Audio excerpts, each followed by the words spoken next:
La noche, esa parte del día en que uno vive miles de experiencias muy variadas.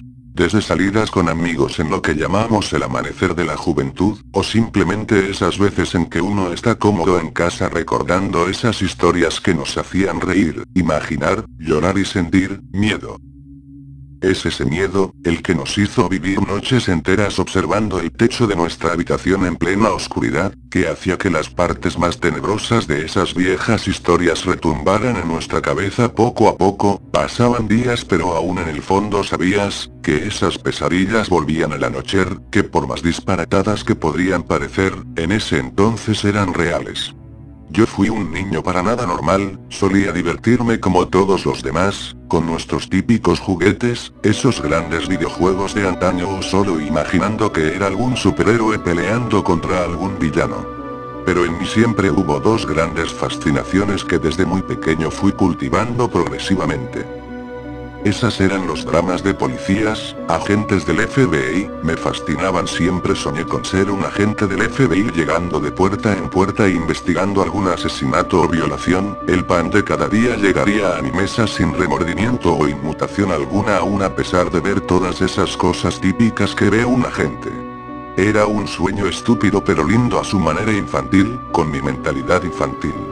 Mi otra afición era lo paranormal, lo misterioso, lo oculto en este vasto mundo que aún no está descubierto del todo. Podría haber algo allá afuera que podría inquietarnos a tal grado que lo hacían esos viejos cuentos de horror que nos contaban nuestros padres, pero eran mi afición, eran mis cuentos para dormir.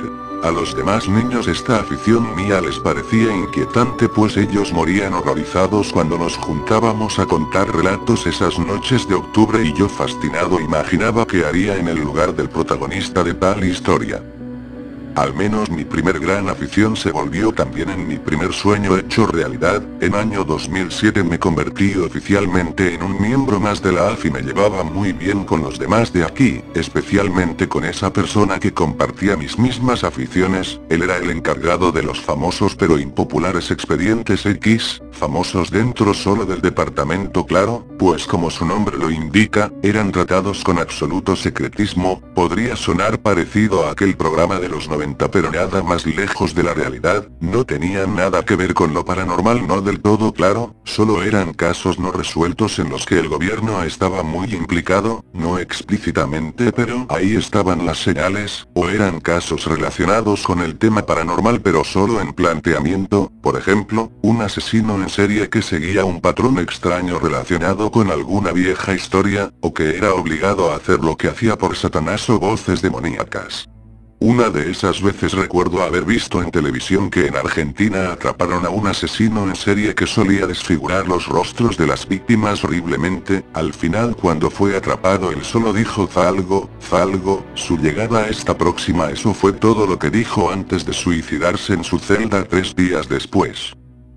Yo en mis primeros años solo serví de apoyo en algunos casos, algunos muy aburridos. Esto no era como se veía en la televisión, no era nada parecido a ello, especialmente cuando otros compañeros atrapaban a gente tan desquiciada como interesante como aquel asesino despiadado, un tal Jeff, un psicópata estadounidense que fue encontrado a las cercanías de aquí. Está de más decir que en realidad sí fue un gran logro atraparlo, pero yo no presté mucha atención debido a mis celos por no haber estado en tal hazaña. Solo me sorprendí de la cantidad de gente que el asesinó. Todo marchaba así día tras día hasta que 02 de marzo, 2010. Me asignaron un caso bastante peculiar, una serie de niños desaparecidos en el pueblito, localizado en el municipio de Aldama, Chihuahua. Varios niños desaparecieron sin dejar rastro alguno. ¿Cómo fue que este caso fue tomado por el AFI? Me pregunté, pues es un lugar pequeño, generalmente no le dan importancia a estos casos, pero al leer los reportes me di cuenta de dos cosas. La primera, todos los niños desaparecían siempre a los alrededores del bosque, por lo menos todos de los que se tenían registros.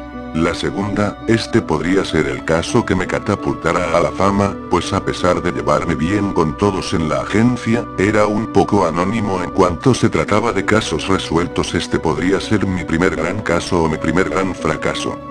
preparado para ir a investigar. Solicité un vehículo, me habían asignado a un compañero, Víctor Duchovny, un apellido extraño por estos lugares, mas no importaba eso pues, nunca lo conocí apropiadamente solo hasta el día de partida a el pueblito, se presentó por primera y última vez, ambos subimos al vehículo e intentamos conversar, él era un tipo muy serio, y yo siempre fui alguien que no sabía callarse, no hubo una gran química entre nosotros pero era lo que tenía.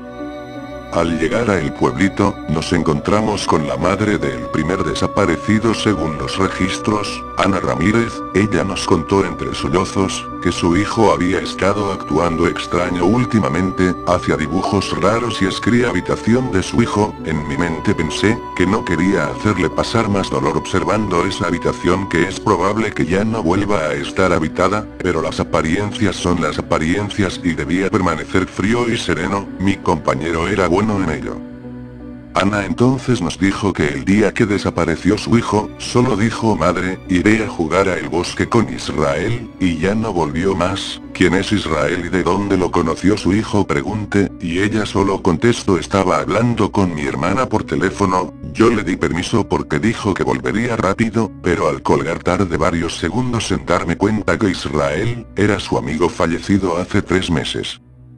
Le agradecí por su tiempo y me despedí de Ana. En el camino yo y Víctor discutíamos sobre el cómo era posible que Ana olvidara a Israel, aunque fuese por unos segundos. Siendo un lugar pequeño esta clase de noticias se propagan fuertemente durante los días posteriores, dije mientras le daba un trago a mi botella de agua. Víctor solo dijo fue algo extraño pero no fuera de lo común, el estar hablando la distrajo y aunque estaba consciente de ello había algo que me decía, no, eso no fue así. Aquí hay algo extraño, pero por supuesto hice a un lado mis pensamientos, era momento de seguir investigando.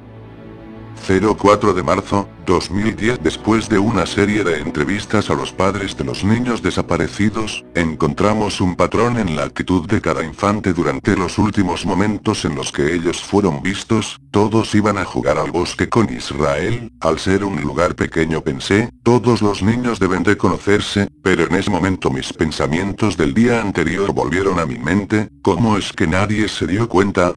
Que sus hijos mencionaban a un niño fallecido como compañero de juegos, eso era lo más extraño de todo, pero también me di cuenta que había otro patrón no muy marcado pero ahí estaba, era que los padres, habían olvidado algún fragmento de esos días en sus historias, pues si bien contaban todo con detalle, había partes en las que admitían tener recuerdos confusos. Mi compañero no le dio importancia a esto, pero en cuanto a mí, un paranoico que creció con historias de terror, esto era algo sumamente extraño.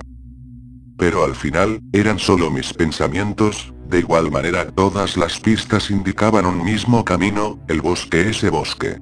Yo y Víctor nos adentramos a él, eran alrededor de las 3, parecía un bosque como todos los demás, nada fuera de lo normal, no esperaba encontrar mucho aquí, por lo menos yo y mi compañero solos no, pero decidimos parar a investigar antes de pedir refuerzos para ayudarnos a buscar por los posibles cuerpos de los niños. No es que no tuviera esperanzas de encontrarlos, pero al adentrarnos más y más al bosque nos daba un olor a putrefacción. Ese fue el primer gran golpe a nuestra esperanza. El segundo fue más impactante, pero también nos hizo plantearnos muchas dudas. No estábamos muy lejos de nuestro auto, y nuestro auto no estaba muy lejos de casa de Ana Ramírez, entonces ¿por qué nadie se había atrevido a adentrarse a buscar a sus hijos perdidos aquí? La respuesta no la obtuve de inmediato, pero el obtenerla me costó mucho más de lo esperado.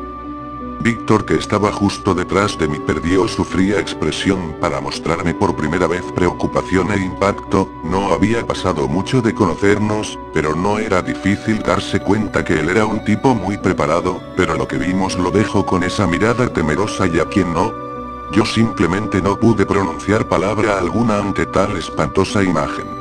Había una pequeña cabaña, no muy grande, no muy chica, solamente ideal para cualquiera que quiera cometer alguna ejecución tranquilamente, pero el camino a la cabaña estaba acompañado de un pequeño sendero, unas hileras hechas con las cabezas decapitadas de los niños desaparecidos, había sido arrancadas de un tajo limpio de la boca para arriba, putrefactas pero reconocibles, especialmente la de Mónica, la última niña desaparecida. Víctor y yo no sabíamos que podríamos encontrar más adelante adelante, pudimos haber parado y haber vuelto atrás siguiendo nuestros pasos, pedir refuerzos y hacer el procedimiento más lógico y oficial de la AFI, pero la sorpresa nos cegó, el impacto mermó nuestra visión. Uno espera encontrar cosas horribles en este trabajo, pero aún así, el ver a esos pequeños nos causó una sensación de repulsión y odio hacia quien pudo haber hecho eso. No es humano, dijimos. Y por primera vez estuvimos de acuerdo Víctor y yo. Nos dejamos llevar y con todo el disgusto posible atravesamos el sendero, esas hileras con ojos. Víctor abrió la puerta de la cabaña, yo estaba a un lado, cubriéndolo esperando lo peor. Solo volteé la vista 2 segundos en los cuales sentí la mirada de la cabeza mutilada de Mónica. Ella me veía, muerta pero me veía, una alucinación producida por el impacto. Era lo más probable, pero no debía pensar en ello. Mi compañero estaba tocando la puerta del infierno, y yo debía acompañarlo. La cabaña estaba muy oscura, a una plena tarde, no parecía haber rastros de alguien habitándola en ese momento, pero sí de haber sido visitada hace poco, pues en la mesa se encontraban 2 platos sucios, pero aún se notaba un poco fresca la comida que estuvo ahí. Habían 2 habitaciones, Víctor fue a la de la izquierda y yo hacia la del fondo. Yo solo vi una cama un poco vieja pero aún conservada, una imagen pintada de Cristo crucificado pero grotescamente modificada, mostrando una cara de satisfacción en él, casi al punto del orgasmo. Me pareció enfermiza y repulsiva, pero mientras más le veía, más sentía una presencia enfrente de mí, como si estuviera viva, como si esa tratara de decir algo. Entonces observé que en la cama había lo que parecía ser un diario, o algo parecido. Entonces por fin mi mente volvió en sí, y me dije a mí mismo que lo que hacía era una estupidez, debíamos volver y pedir ayuda. El impacto nos hizo pensar irracionalmente. Fue entonces cuando al intentar salir de la habitación escuché un grito agudo. Por un momento pensé que venía de fuera, pero volví a oírlo, y entonces me di cuenta que provenía de la misma habitación en la que me encontraba, pero aún así se escuchaba distante pero cerca de esa vieja cama, como si un mundo viviera debajo de ella. De niño siempre fui valiente entrando a los lugares en los que los demás niños temían entrar. El ver debajo de la cama no me ocasionaría nada, pero igualmente le grité a Víctor 3 veces mientras me agachaba para observar qué podría encontrar ahí abajo. Víctor no contestó, pero ahí debajo encontré una hoja que decía no deberías buscar, en donde nadie más quiere buscar. Esto me sorprendí no tanto por el mensaje en sí, sino por la letra. Era la misma que la del hijo de Ana en sus dibujos, era exactamente igual. ¿Qué quería decir esa nota? ¿Alguien más vino a buscar aquí? Víctor no contestó, por lo que decidí salir a buscarlo a la otra habitación. Entonces ahí fue cuando escuché una risa, una de esas risas que uno solo es capaz de imaginarse después de ver alguna película de terror, una risa sacada del mismísimo infierno. Solo volteé hacia atrás sin cerrar la puerta de la habitación. Esa risa me estremeció, y solo vi esa pintura de Cristo con su sonrisa inquietante, observándome, como si él fuese quien hubiese reído. Fue la primera vez que sentí temor verdadero en toda mi vida. Esa pintura sin duda era inquietante, el ambiente de ahí se volvía más pesado a cada minuto. Uno siente un poco de tensión al estar en una cabaña sola, pero aquí no era esa tensión, era temor. Lo que era solo una investigación podría terminar en algo más extraño, y cómo no, pues nadie quería acercarse al bosque, aun cuando sabían que sus hijos estaban aquí. Entré a la otra habitación y entonces vi a Víctor de espaldas leyendo un diario, parecido al que yo había encontrado en la otra habitación. Le dije, ¿eso es evidencia? ¿Cómo se te ocurre agarrarlo con tus propias manos? A lo que él solo contestó, esto no es un diario, son los cantos de un ritual, son las palabras que le debemos cantar, pues ella está por llegar. ¿Quién está por llegar? ¿De qué hablas, Víctor? Pregunté mientras intentaba hacer que volteara de verme a los ojos. Él solo dijo, él llegara, el innombrable, y llegara a reclamar sus merecidos sacrificios. Víctor estaba delirando. Entonces volteé a verle la cara. Él ya no tenía cara, solo quedaban los huecos de donde alguna vez estuvieron sus ojos. Entonces apareció una sonrisa burlona donde debería estar su boca, e intentó acercarse a mí. Salí corriendo lo más pálido de la habitación y me dirigí hacia la puerta principal de cabaña, pero no la pude abrir. Aquella puerta que fue abierta desde fuera con un pequeño empujón, no puede ser abierta ni con el más fuerte de los golpes. Entonces esa risa horrible que escuché en aquella habitación fue haciéndose más y más fuerte. La habitación del fondo aún podía observarse. Yo me senté en la puerta principal, recé y recé, algo que nunca en mi vida había hecho, pero al fondo la pintura había cobrado vida. Veía que estaba crucificado y derramando sangre a chorros de sus manos, pero aún con esa sonrisa de estar disfrutando. ¿A quién le estoy rezando? ¿Aquí moriré? ¿En verdad esto está pasando? Lo que alguna vez fue Víctor se acercó a mí y puso su mano ahora negra y podrida en mi frente, mientras con la otra sostenía aquel diario o lo que sea que fuese, y comenzó a cantar en un idioma extraño, pero mi mente comenzó a quemarse, dolía, mi cabeza ardía, mientras veía muchas imágenes desagradables. Presencié con detalle cada uno de los asesinatos. Los niños fueron brutalmente desmembrados mientras aún seguían con vida, algunos murieron por el shock, otros sufrieron más su desgracia. Mónica fue despojada de sus extremidades, y estando amputada fue violada brutalmente, asesinada y solo su cabeza fue conservada. El resto de su cuerpo fue servido en aquellos platos. El que cometía todos los asesinatos era algo parecido a lo que es Víctor ahora. Mi mente estaba sobrecargada, sentía que explotaría. Esas horribles imágenes fueron demasiado, aún para mí. Entonces, solo comencé a observar imágenes de seres demoníacos horrendos e inimaginables, cogidos en lenguas raras hasta que finalmente estaba perdiendo el conocimiento. Entonces fue cuando lo que alguna vez fue Víctor dijo: yo soy Israel, yo soy Azrael, sirviente de mi Señor, aquel que no será nombrado, pero sí divulgado. Tú serás su profeta, tú serás su primera ofrenda. La puerta principal se abrió y solo pude observar donde alguna vez estuvieron las cabezas mutiladas de los niños. Ahora estaban ellos como si no les hubiese pasado nada, mirándome inexpresivamente. Me desmayé. Desperté en el auto, y me dirigí rápidamente hacia casa de Ana. La puerta estaba abierta y ella estaba sentada en una silla frente al televisor, muerta. Se había cortado las venas, y en la pared había un mensaje escrito con sangre que solo decía: váyase de aquí, no hay nadie más vivo, los primeros sacrificios ya están listos. Salí de la casa, subí al auto, y pisé el acelerador. No paré hasta estar lo más alejado de ahí. Llegué al departamento de la AFI, pero nadie me reconoció. Terminé arrestado por robar la identidad de Víctor. No sé cuándo pasó eso, en qué momento robé su identidad, ya no me queda nada claro. Ahora vivo a base de medicamentos tratando de olvidar aquello que viví. Terminé en un hospital psiquiátrico, aunque yo estaba seguro de lo que vi. Ya estaba dudando sobre mi salud mental. Varias noches me pregunté qué tendría escrito aquel diario que encontré yo en esa habitación y que no me animé a leer. La respuesta vino a mí en mis sueños, y era lo siguiente: si audisame, te expectatet in nominabilis era todo lo que decía en cada una de sus páginas. Fue ayer cuando soñé eso, y no sé qué quiera decir, solo sé que quien lo lea ya está siendo observado por él.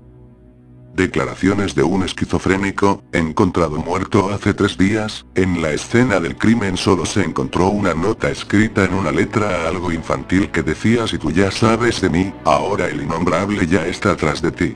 Vía en un lenguaje desconocido. Pregunté si tenía alguno de esos dibujos por ahí. Ella contestó que sí. Fue a la